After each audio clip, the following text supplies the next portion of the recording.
The Life and Adventures of Robinson Crusoe by Daniel Defoe.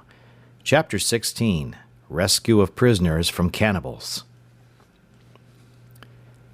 Upon the whole, I was by this time so fixed upon my design of going over with him to the continent that I told him we would go and make one as big as that, and he should go home in it.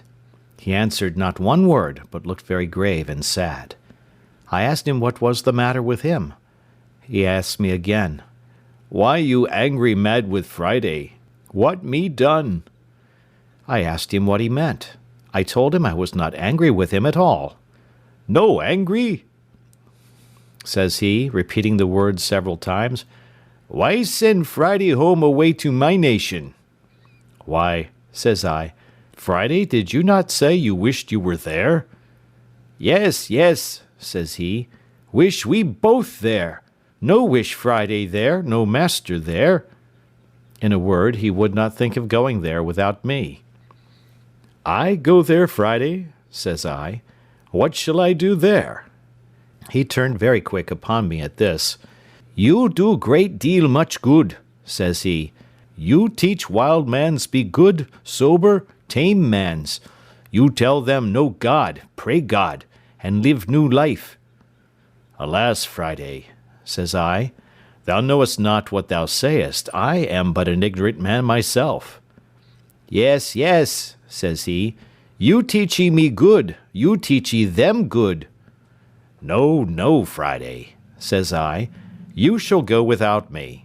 Leave me here to live by myself, as I did before." He looked confused again at that word, and running to one of the hatchets which he used to wear, he takes it up hastily and gives it to me. "What must I do with this?" says I to him. "You take kill Friday," says he. "What must I kill you for?" said I again. He returns very quick. "What you send Friday away for? Take kill Friday, no send Friday away." This he spoke so earnestly that I saw tears stand in his eyes. In a word, I so plainly discovered the utmost affection in him to me, and a firm resolution in him, that I told him then and often after that I would never send him away from me if he was willing to stay with me.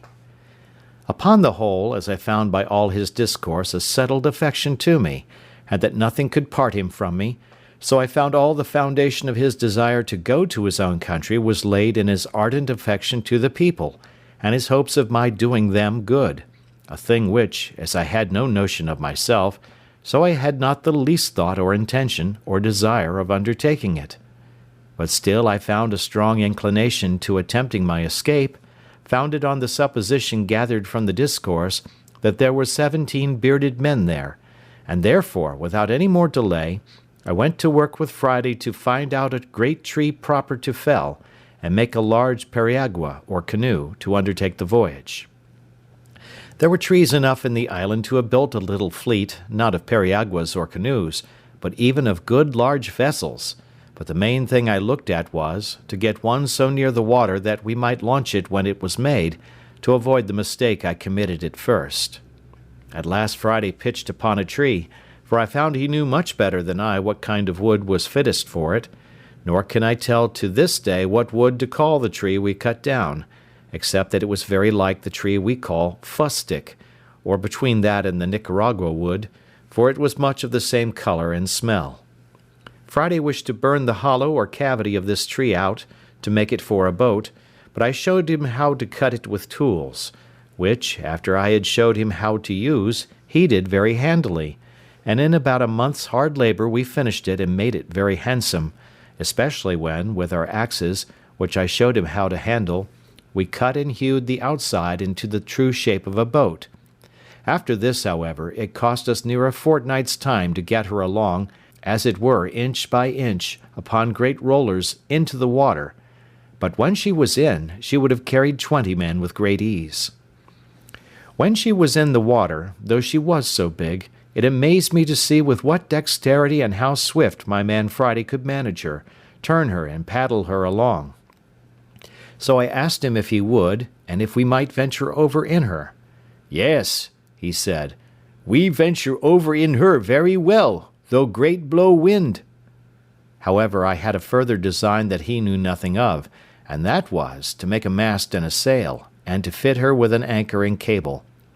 As to a mast, that was easy enough to get, so I pitched upon a straight young cedar tree, which I found near the place, and which there were great plenty of in the island, and I set Friday to work to cut it down, and gave him directions how to shape and order it. But as to the sail, that was my particular care. I knew I had old sails, or rather pieces of old sails, enough, but as I had had them now 26 years by me, and had not been very careful to preserve them, not imagining that I should ever have this kind of use for them, I did not doubt but they were all rotten, and indeed most of them were so. However, I found 2 pieces which appeared pretty good, and with these I went to work, and with a great deal of pains and awkward stitching, you may be sure, for want of needles, I at length made a 3-cornered ugly thing, like what we call in England a shoulder of mutton sail, to go with a boom at bottom, and a little short sprit at the top, such as usually our ship's longboats sail with, and such as I best knew how to manage, as it was such a one as I had to the boat in which I made my escape from Barbary, as related in the first part of my story. I was near 2 months performing this last work, that is, rigging and fitting my masts and sails, for I finished them very complete, making a small stay and a sail or foresail to it, to assist if we should turn to windward, and, what was more than all, I fixed a rudder to the stern of her to steer with. I was but a bungling shipwright, yet as I knew the usefulness and even necessity of such a thing, I applied myself with so much pains to do it, that at last I brought it to pass, though, considering the many dull contrivances I had for it that failed, I think it cost me almost as much labour as making the boat. After this was done, I had my man Friday to teach as to what belonged to the navigation of my boat. Though he knew very well how to paddle a canoe, he knew nothing of what belonged to a sail and a rudder, and was the most amazed when he saw me work the boat to and again in the sea by the rudder, and how the sail jibbed and filled this way or that way as the course we sailed changed. I say, when he saw this, he stood like one astonished and amazed. However, with a little use, I made all these things familiar to him, and he became an expert sailor, except that of the compass I could make him understand very little. On the other hand, as there was very little cloudy weather, and seldom or never any fogs in these parts, there was the less occasion for a compass, seeing the stars were always to be seen by night, and the shore by day, except in the rainy seasons, and then nobody cared to stir abroad either by land or sea. I was now entered on the 27th year of my captivity in this place, though the 3 last years that I had this creature with me ought rather to be left out of the account, my habitation being quite of another kind than in all the rest of the time. I kept the anniversary of my landing here with the same thankfulness to God for his mercies as at first, and if I had such cause of acknowledgment at first, I had much more so now, having such additional testimonies of the care of Providence over me, and the great hopes I had of being effectually and speedily delivered, for I had an invincible impression upon my thoughts that my deliverance was at hand, and that I should not be another year in this place. I went on, however, with my husbandry, digging, planting, and fencing as usual. I gathered and cured my grapes, and did every necessary thing as before. The rainy season was in the meantime upon me, when I kept more within doors than at other times. We had stowed our new vessel as secure as we could, bringing her up into the creek, where, as I said in the beginning, I landed my rafts from the ship, and hauling her up to the shore at high water mark, I made my man Friday dig a little dock, just big enough to hold her, and just deep enough to give her water enough to float in, and then, when the tide was out, we made a strong dam across the end of it to keep the water out.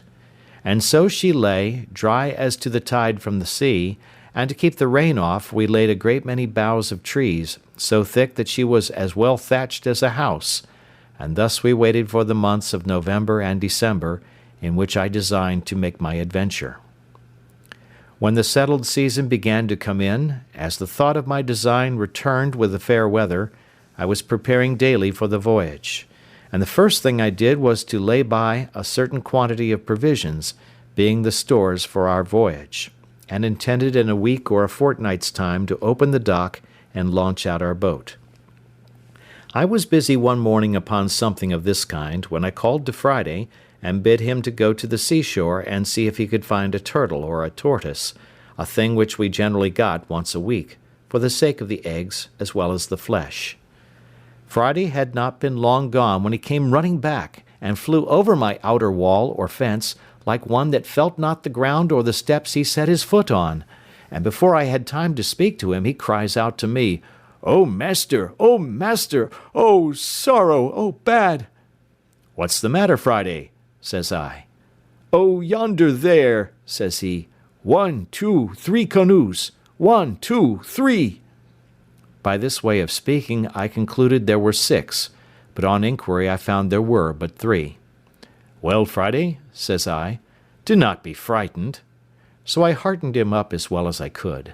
However, I saw the poor fellow was most terribly scared, for nothing ran in his head but that they were come to look for him, and would cut him in pieces and eat him, and the poor fellow trembled so that I scarcely knew what to do with him. I comforted him as well as I could, and told him I was in as much danger as he, and that they would eat me as well as him. "But," says I, "Friday, we must resolve to fight them. Can you fight, Friday?" "Me shoot," says he, "but there come many great number." "No matter for that," said I again. "Our guns will fright them that we do not kill." So I asked him whether, if I resolved to defend him, he would defend me, and stand by me, and do just as I bid him. He said, "Me die when you bid die, master." So I went and fetched a good dram of rum and gave him, for I had been so good a husband of my rum that I had a great deal left. When we had drunk it, I made him take the 2 fowling pieces, which we always carried, and loaded them with large swan shot, as big as small pistol bullets. Then I took 4 muskets, and loaded them with 2 slugs and 5 small bullets each, and my 2 pistols I loaded with a brace of bullets each. I hung my great sword, as usual, naked by my side, and gave Friday his hatchet. When I had thus prepared myself, I took my perspective glass, and went up to the side of the hill, to see what I could discover, and I found quickly by my glass that there were 21 savages, 3 prisoners, and 3 canoes, and that their whole business seemed to be the triumphant banquet upon these 3 human bodies, a barbarous feast indeed. But nothing more than, as I had observed, was usual with them. I observed also that they had landed, not where they had done when Friday made his escape, but nearer to my creek, where the shore was low, and where a thick wood came almost close down to the sea. This, with the abhorrence of the inhuman errand these wretches came about, filled me with such indignation that I came down again to Friday, and told him I was resolved to go down to them and kill them all, and asked him if he would stand by me. He had now got over his fright, and his spirits being a little raised with the dram I had given him, he was very cheerful, and told me, as before, he would die when I bid die. In this fit of fury I divided the arms which I had charged, as before, between us. I gave Friday 1 pistol to stick in his girdle, and 3 guns upon his shoulder, and I took 1 pistol and the other 3 guns myself, and in this posture we marched out. I took a small bottle of rum in my pocket, and gave Friday a large bag with more powder and bullets, and as to orders, I charged him to keep close behind me, and not to stir, or shoot, or do anything till I bid him, and in the meantime not to speak a word. In this posture I fetched a compass to my right hand of near a mile, as well to get over the creek as to get into the wood, so that I could come within shot of them before I should be discovered, which I had seen by my glass it was easy to do. While I was making this march, my former thoughts returning, I began to abate my resolution. I do not mean that I entertained any fear of their number, for as they were naked, unarmed wretches, it is certain I was superior to them, nay, though I had been alone.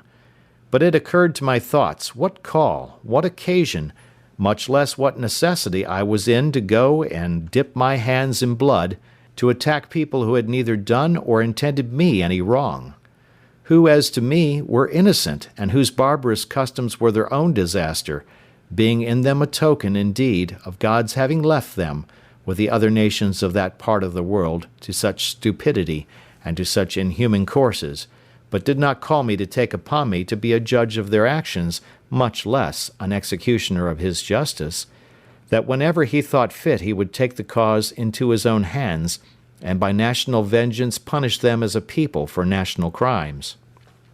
But that, in the meantime, it was none of my business, that it was true Friday might justify it, because he was a declared enemy and in a state of war with those very particular people, and it was lawful for him to attack them, but I could not say the same with regard to myself.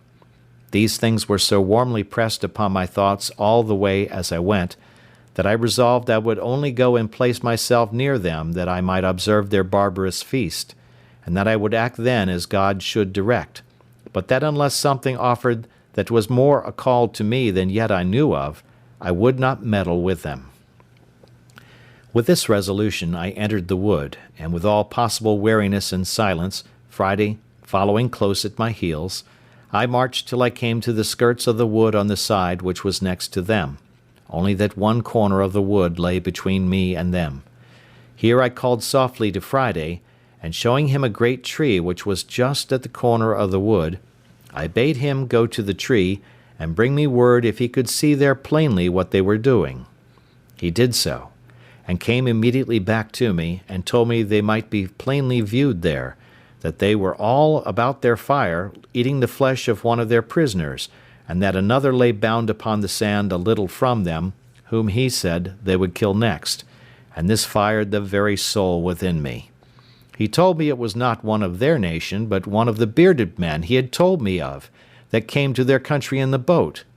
I was filled with horror at the very naming of the white bearded man, and going to the tree I saw plainly by my glass a white man, who lay upon the beach of the sea with his hands and feet tied with flags, or things like rushes, and that he was a European, and had clothes on.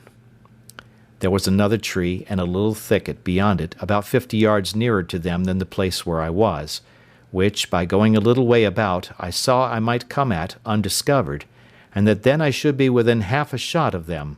So I withheld my passion, though I was indeed enraged to the highest degree, and going back about 20 paces, I got behind some bushes, which held all the way till I came to the other tree, and then came to a little rising ground, which gave me a full view of them at the distance of about 80 yards.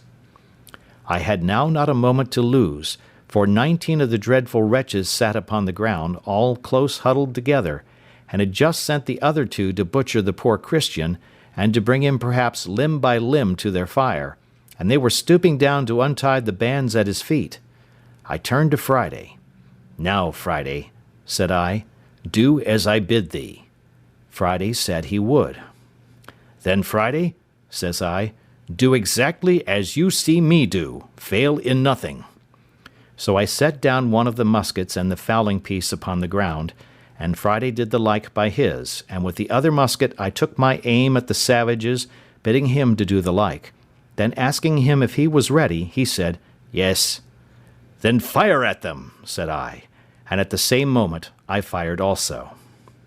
Friday took his aim so much better than I, that on the side that he shot he killed 2 of them, and wounded 3 more, and on my side I killed 1 and wounded 2.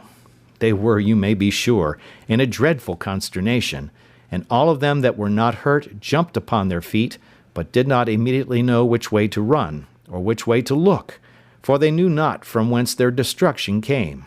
Friday kept his eyes close upon me, that, as I had bid him, he might observe what I did. So, as soon as the first shot was made, I threw down the piece, and took up the fowling piece, and Friday did the like. He saw me cock and present. He did the same again. "Are you ready, Friday?" said I. "Yes," says he. "Let fly, then," says I, "in the name of God." And with that I fired again among the amazed wretches, and so did Friday. And as our pieces were now loaded with what I call swan shot, or small pistol bullets, we found only 2 drop, but so many were wounded that they ran about yelling and screaming like mad creatures, all bloody, and most of them miserably wounded, whereof 3 more fell quickly after, though not quite dead. "Now, Friday," says I, laying down the discharged pieces and taking up the musket which was yet loaded. "Follow me," which he did with a great deal of courage, upon which I rushed out of the wood and showed myself, and Friday close at my foot. As soon as I perceived they saw me, I shouted as loud as I could, and bade Friday do so too, and running as fast as I could, which, by the way, was not very fast, being loaded with arms as I was, I made directly towards the poor victim, who was, as I said, lying upon the beach or shore, between the place where they sat and the sea. The two butchers who were just going to work with him had left him at the surprise of our first fire, and fled in a terrible fright to the seaside, and had jumped into a canoe, and 3 more of the rest made the same way. I turned to Friday, and bade him step forwards and fire at them. He understood me immediately, and running about 40 yards, to be nearer them, he shot at them, and I thought he had killed them all, for I saw them all fall of a heap into the boat, though I saw 2 of them up again quickly. However, he killed 2 of them, and wounded the 3rd, so that he lay in the bottom of the boat, as if he had been dead. While my man Friday fired at them, I pulled out my knife and cut the flags that bound the poor victim, and loosing his hands and feet I lifted him up, and asked him in the Portuguese tongue what he was. He answered in Latin, Christianus, but was so weak and faint that he could scarce stand or speak. I took my bottle out of my pocket and gave it him, making signs that he should drink, which he did, and I gave him a piece of bread, which he ate. Then I asked him what countryman he was, and he said, Espagnol, and being a little recovered, let me know, by all the signs he could possibly make, how much he was in my debt for his deliverance. Señor, said I, with as much Spanish as I could make up, we will talk afterwards, but we must fight now. If you have any strength left, take this pistol and sword and lay about you. He took them very thankfully, and no sooner had he the arms in his hands, but, as if they had put new vigour into him, he flew upon his murderers like a fury, and had cut 2 of them in pieces in an instant. For the truth is, as the whole was a surprise to them, so the poor creatures were so much frightened with the noise of our pieces that they fell down for mere amazement and fear, and had no more power to attempt their own escape than their flesh had to resist our shot. And that was the case of those 5 that Friday shot at in the boat, for as 3 of them fell with the hurt they received, so the other 2 fell with the fright. I kept my piece in my hand, still without firing, being willing to keep my charge ready, because I had given the Spaniard my pistol and sword. So I called to Friday, and bade him run up to the tree from whence we first fired, and fetch the arms which lay there that had been discharged, which he did with great swiftness, and then giving him my musket, I sat down myself to load all the rest again, and bade them come to me when they wanted.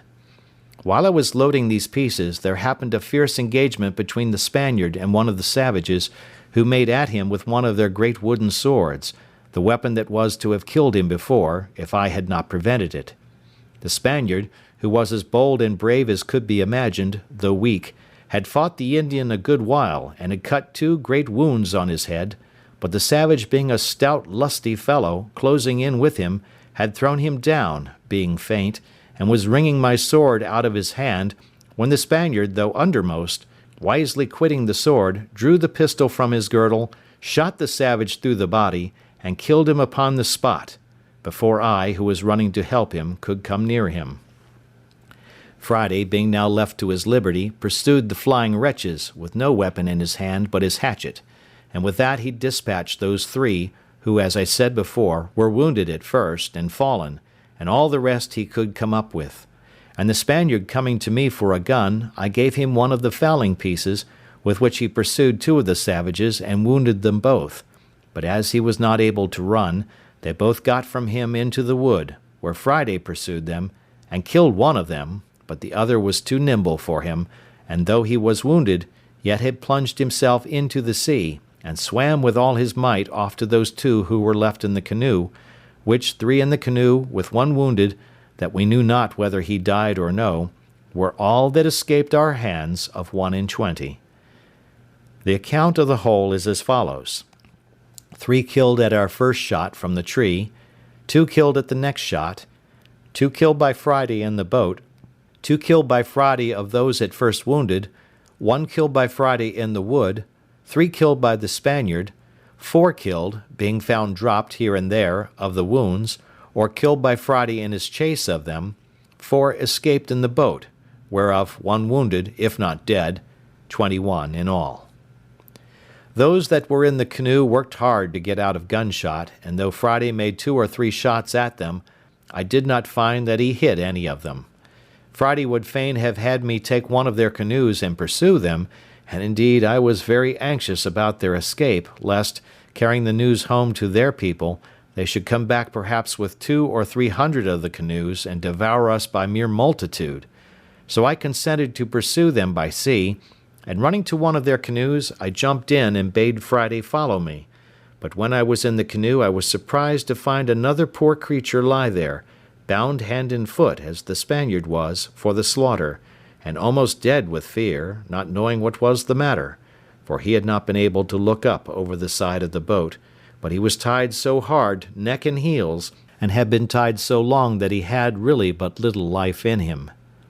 I immediately cut the twisted flags or rushes which they had bound him with, and would have helped him up, but he could not stand or speak, but groaned most piteously, believing, it seems, still, that he was only unbound in order to be killed. When Friday came to him, I bade him speak to him, and tell him of his deliverance, and pulling out my bottle, made him give the poor wretch a dram, which, with the news of his being delivered, revived him, and he sat up in the boat. But when Friday came to hear him speak and look in his face, it would have moved anyone to tears to have seen how Friday kissed him, embraced him, hugged him, cried, laughed, hallooed, jumped about, danced, sang, then cried again, wrung his hands, beat his own face and head, and then sang and jumped about again like a distracted creature. It was a good while before I could make him speak to me, or tell me what was the matter, but when he came a little to himself, he told me that it was his father. It is not easy for me to express how it moved me to see what ecstasy and filial affection had worked in this poor savage at the sight of his father, and of his being delivered from death, nor indeed can I describe half the extravagances of his affection after this, for he went into the boat and out of the boat a great many times. When he went into him, he would sit down by him, open his breast, and hold his father's head close to his bosom for many minutes together, to nourish it. Then he took his arms and ankles, which were numbed and stiff with the binding, and chafed and rubbed them with his hands, and I, perceiving what the case was, gave him some rum out of my bottle to rub them with, which did them a great deal of good. This affair put an end to our pursuit of the canoe with the other savages, who were now almost out of sight, and it was happy for us that we did not, for it blew so hard within 2 hours after, and before they could be got a quarter of their way, and continued blowing so hard all night, and that from the northwest, which was against them, that I could not suppose their boat could live, or that they ever reached their own coast.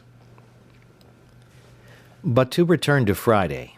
He was so busy about his father that I could not find in my heart to take him off for some time, but after I thought he could leave him a little, I called him to me, and he came jumping and laughing, and pleased to the highest extreme. Then I asked him if he had given his father any bread. He shook his head, and said, "None. Ugly dog eat up all self." I then gave him a cake of bread out of a little pouch I carried on purpose. I also gave him a dram for himself, but he would not taste it, but carried it to his father. I had in my pocket 2 or 3 bunches of raisins, so I gave him a handful of them for his father. He had no sooner given his father these raisins, but I saw him come out of the boat, and run away as if he had been bewitched, for he was the swiftest fellow on his feet that ever I saw. I say, he ran at such a rate that he was out of sight, as it were, in an instant, and though I called, and hallooed out too after him, it was all one, away he went, and in a quarter of an hour I saw him come back again, though not so fast as he went, and as he came nearer I found his pace slacker, because he had something in his hand. When he came up to me I found he had been quite home for an earthen jug or pot, to bring his father some fresh water, and that he had got 2 more cakes or loaves of bread, The bread he gave me, but the water he carried to his father. However, as I was very thirsty too, I took a little of it. The water revived his father more than all the rums or spirits I had given him, for he was fainting with thirst. When his father had drunk, I called to him to know if there was any water left. He said, "Yes," and I bade him give it to the poor Spaniard, who was in as much want of it as his father, and I sent one of the cakes that Friday brought to the Spaniard too, who was indeed very weak, and was reposing himself upon a green place under the shade of a tree, and whose limbs were also very stiff, and very much swelled with the rude bandage he had been tied with. When I saw that upon Friday's coming to him with the water he sat up and drank, and took the bread and began to eat, I went to him and gave him a handful of raisins. He looked up in my face with all the tokens of gratitude and thankfulness that could appear in any countenance, but was so weak, notwithstanding he had so exerted himself in the fight, that he could not stand up upon his feet. He tried to do it 2 or 3 times, but was really not able. His ankles were so swelled and so painful to him. So I bade him sit still, and caused Friday to rub his ankles, and bathe them with rum, as he had done his father's. I observed the poor affectionate creature every 2 minutes, or perhaps less, all the while he was here, turn his head about to see if his father was in the same place and posture as he left him sitting, and at last he found he was not to be seen, at which he started up, and without speaking a word, flew with that swiftness to him that one could scarce perceive his feet to touch the ground as he went. But when he came, he only found he had laid himself down to ease his limbs, so Friday came back to me presently. And then I spoke to the Spaniard to let Friday help him up if he could, and lead him to the boat, and then he should carry him to our dwelling, where I would take care of him. But Friday, a lusty, strong fellow, took the Spaniard upon his back, and carried him away to the boat, and set him down softly upon the side or gunwale of the canoe, with his feet in the inside of it, and then lifting him quite in, he set him close to his father, and presently stepping out again, launched the boat off, and paddled it along the shore faster than I could walk, though the wind blew pretty hard too. So he brought them both safe into our creek, and leaving them in the boat, ran away to fetch the other canoe. As he passed me, I spoke to him, and asked him whither he went. He told me, "Go fetch more boat." So away he went like the wind, for sure never man or horse ran like him, and he had the other canoe in the creek almost as soon as I got to it by land. So he wafted me over, and then went to help our new guests out of the boat, which he did. But they were neither of them able to walk, so that poor Friday knew not what to do.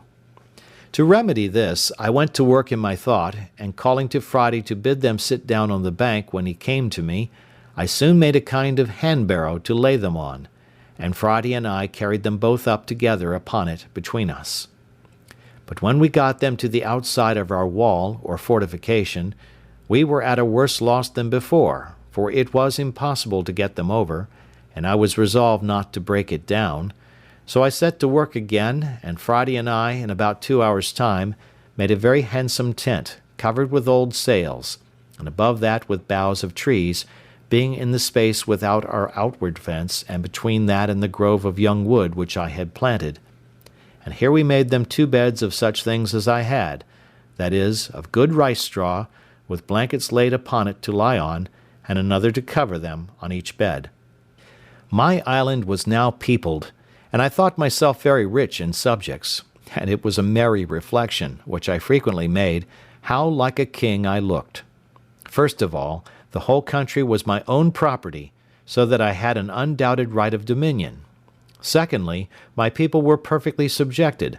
I was absolutely lord and lawgiver. They all owed their lives to me, and were ready to lay down their lives, if there had been occasion for it, for me. It was remarkable, too, I had but 3 subjects, and they were of 3 different religions. My man Friday was a Protestant, his father was a pagan and a cannibal, and the Spaniard was a papist. However, I allowed liberty of conscience throughout my dominions, but this is by the way.